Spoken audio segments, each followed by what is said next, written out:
Good morning, boys and girls. I'm here to read Rechenka's Eggs by Patricia Palaco. Yesterday was Easter, so whoever celebrates Easter, I thought this would be a good one to read to you guys. And if you decorated eggs and things like that, this is a great book to read around this time. This book was actually held in Russia. So you'll hear babushka, which is a grandma, means grandma in Russian. Babushka lived alone in a dacha, a little house in the country, but she was known far and wide for her fine eggs that she lovingly painted. Her eggs were so beautiful that she always won first prize at the Easter festival in Moskva. Each day, Babushka would take the shell of an egg from her basket and paint it in wonderful designs using the shapes of stars and flowers, triangles and circles. Through the long, cold winter, Babushka painted.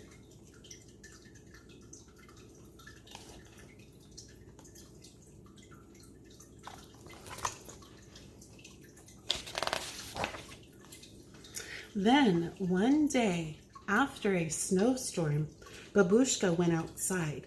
She could still hear the faint sound of falling snow. It was a sound like soft rain. Herds of caribou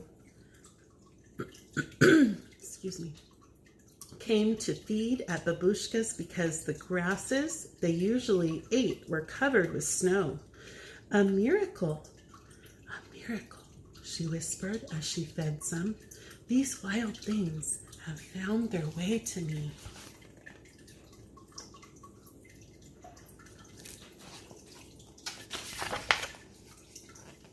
Just then, a flock of noisy geese honked loudly overhead. As they glided over the snow, one of them faltered and fell from the sky. Babushka went to where the goose lay crumpled in the snow. A hunter did this, Babushka grumbled. She carefully picked up the goose and took it back to her house.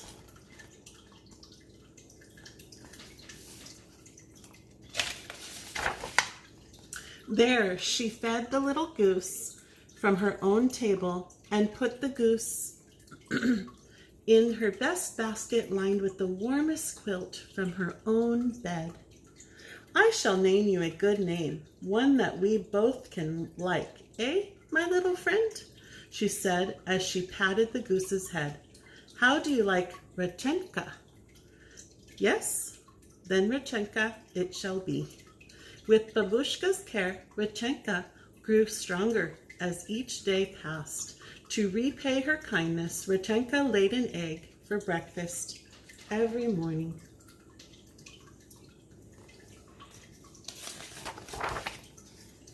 As Rechenka got better, she waddled around the house, exploring every nook, cupboard, and corner. One day, she jumped on top of Babushka's work table, overturning the jars of bright-colored paint that she used to color the eggs. Niet! Babushka screamed as she chased the goose with a broom. No!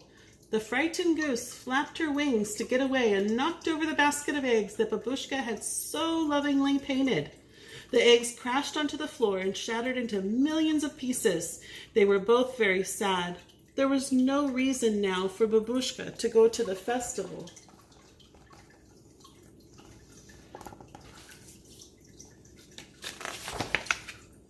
The next morning, Babushka slowly got out of bed and trundled over to Rechenka's basket to get her morning egg.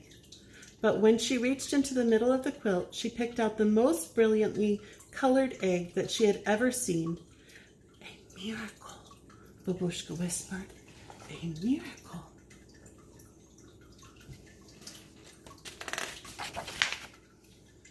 she made small holes at both ends of the egg and blew the yolk and white into a dish and to cook and eat later for breakfast. Then she held the egg to the morning light and marveled at its beauty. After that, every morning for 12 mornings there was another egg, each more beautiful than the one laid before. Soon Babushka had enough eggs to take to the festival in the Moskva. How wonderful, she thought, a miracle has replaced the eggs that were broken.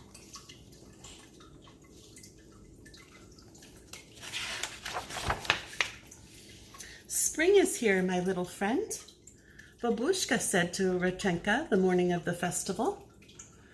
Soon, now you will be flying off to the north with your flock. She bustled to the hearth fire and brewed some of her most favored tea.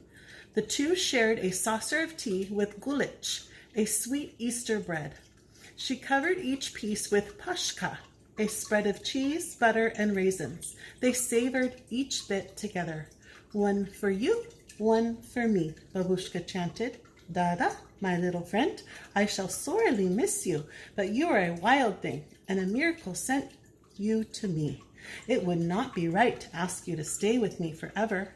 When Babushka left her little house, she took one last look at Rodchenka, sitting on the doorstep. She waved, then took her determined steps for Moskva with the basket of her precious eggs.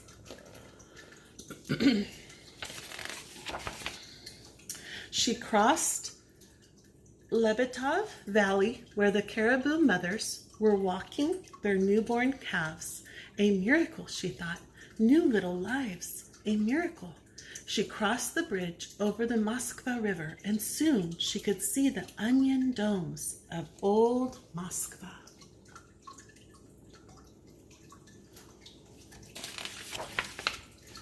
The festival was bright and exciting.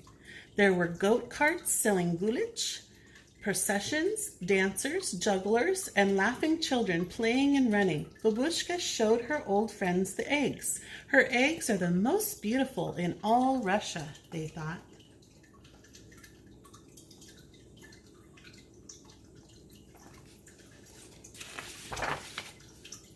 Look at them, the elders said.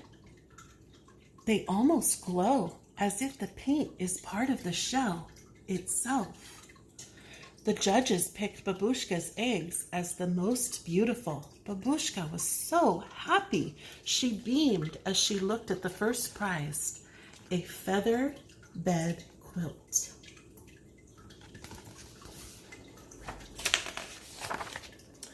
As Babushka made her way homeward, a honking flock of geese flew overhead. Babushka gave them a long, lingering look. She wondered if Rodchenka was one of them.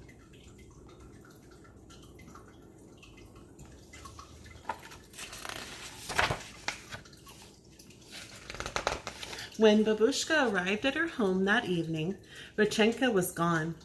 Alone, she put the new quilt on her little bed. She brewed a cup of tea, ate the last of the gulich and pashka, got into bed with her favorite book of poems, and drifted off to sleep. She hadn't noticed Rodchenka's basket.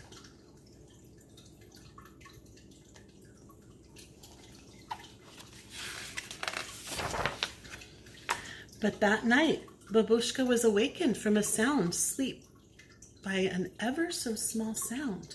It was coming from Rodchenka's basket. She hobbled closer and saw a glorious egg, but this one was different from all of the others. It quivered and moved. It made tiny muffled sounds. The egg jumped, bumped, rolled, and pitched in the basket. Then there was a crack, and Babushka could see the very special gift that Rodchenka had left her. All a miracle, Babushka said, and this little goose remained with Babushka always. That's the end. I hope you enjoyed the story that I read today. I will see you guys at the next story. Have a great day.